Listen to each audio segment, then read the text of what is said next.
Right, I'm working down at the fruit cage, and I just thought I'd do a video on some mistakes that have been made with the fruit cage. Mistakes I have learnt from, and I will not be repeating with the next fruit cage we build at the next place. Right,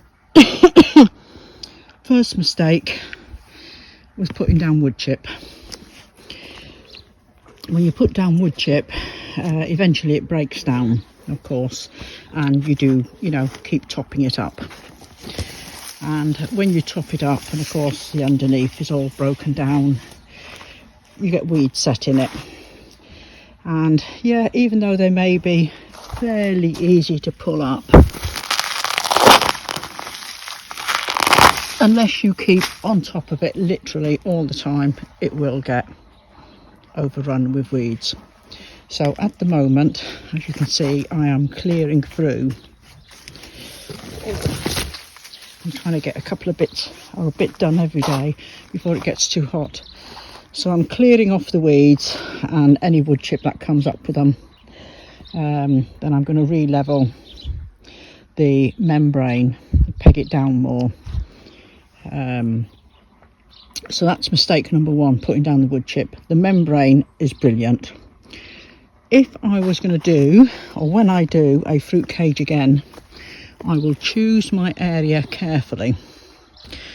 The problem here has been not this polytunnel, that polytunnel, and the problem is the trees, the fruit trees. Their roots are coming through into the polytunnel. The reason the fruit cage was sited here was, if you go back on my videos from 10 years ago, you'll see this is where I didn't have fruit polytunnels. Or did I have one? Did I have this polytunnel? Or that far end one? I had one, I think. But I'd set up raised beds, and this area here I had set up as a fruit growing area. So I planted a row of blackcurrant bushes, which are still there.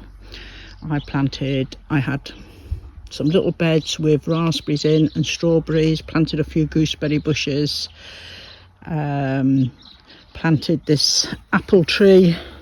So it was just a nice little fruit area, and then of course, and a few blueberries. And of course there was issues then with the birds, of course, pinching fruit. So it was decided to put up a fruit cage. So we measured out the whole area that I wanted.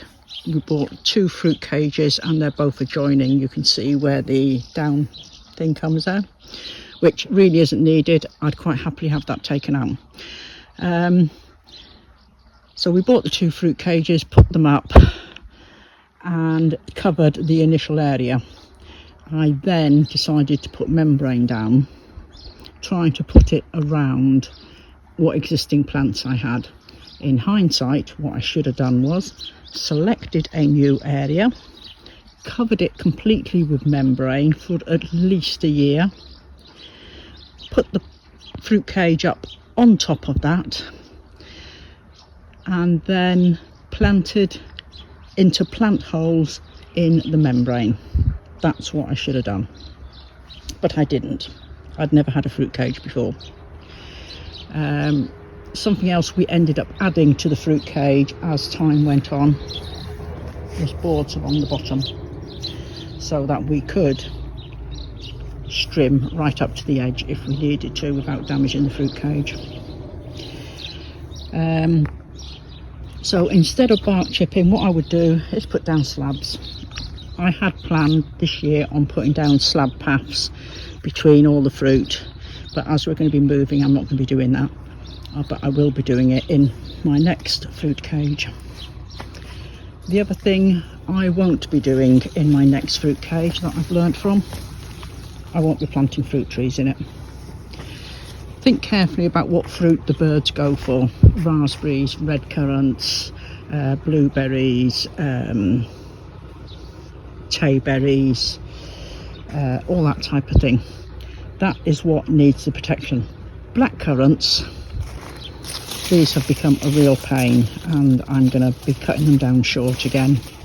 First few years they harvested well, but they're too close together now, so I'm just going to cut them down. And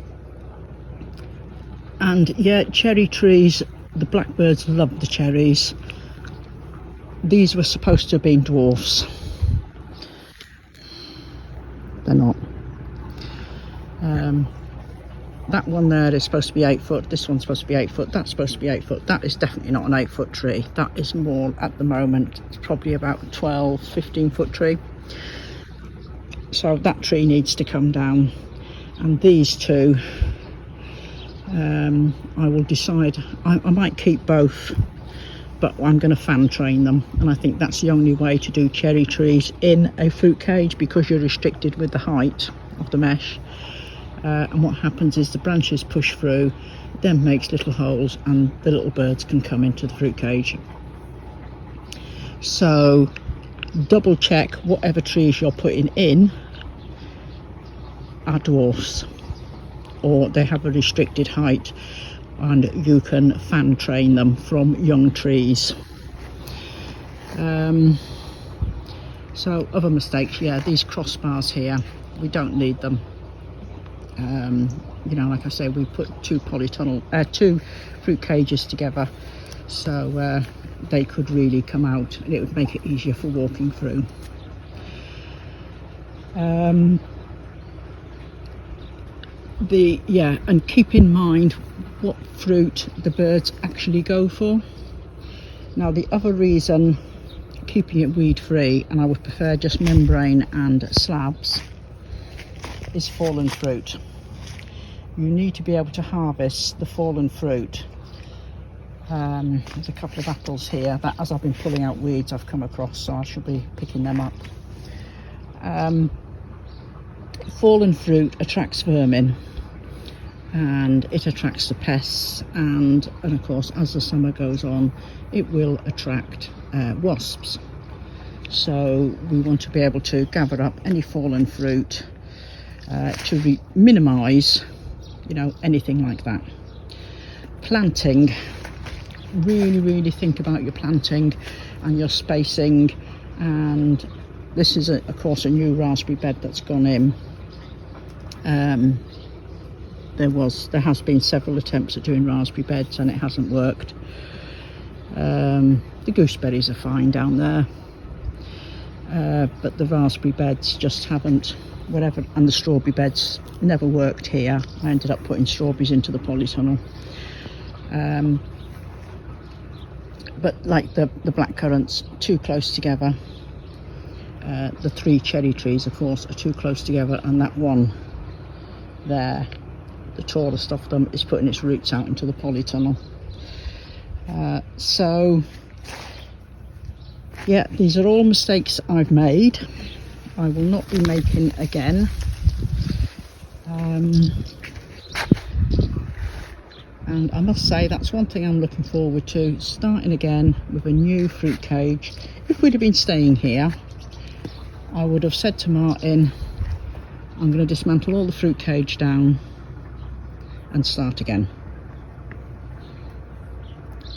But we're not staying here, so there we go. I've just got to work with what we've got at the moment. I've still got a wasp trap up from last year, because the wasps just love, you know, any fruit that's starting to go over. So you do need to be able to get in and harvest it regularly, and so do the flies. But you also need the mesh for the birds, the bees to get in to pollinate.